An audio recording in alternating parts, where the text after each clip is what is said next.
আসসালামু আলাইকুম। সবাই কেমন আছেন? আশা করি আল্লাহর রহমতে সবাই ভালো আছেন। আমি আজকে আপনাদের সামনে হাজির হয়েছি কালো জিরা নিয়ে। এই কালো জিরা মূলত রেনাকুলেসি গোত্রের বর্ষজীবী বিরুৎজাতীয় উদ্ভিদ।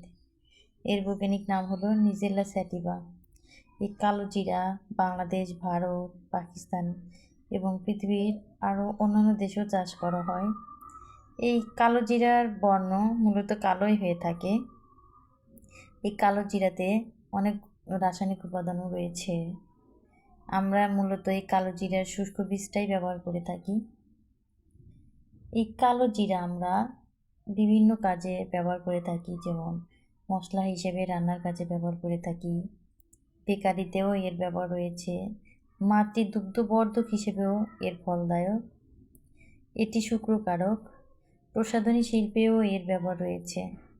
এছাড়া সর্দি কাশিতে এই কালো জিরাটা খুবই উপকারী। বিশেষ করে আমরা এই কালো জিরা থেকে যে তেলটা পেয়ে থাকি, এই তেলটা আমাদের অনেকগুলো রোগের ঔষধ হিসেবে ব্যবহার করে থাকি। এছাড়া এই কালো জিরাটা আমরা ভর্তা হিসেবেও খেয়ে থাকি। মূলত আমাদের দেশে এই কালো জিরা ভর্তাটা খুব মুখরোচক একটা খাবার।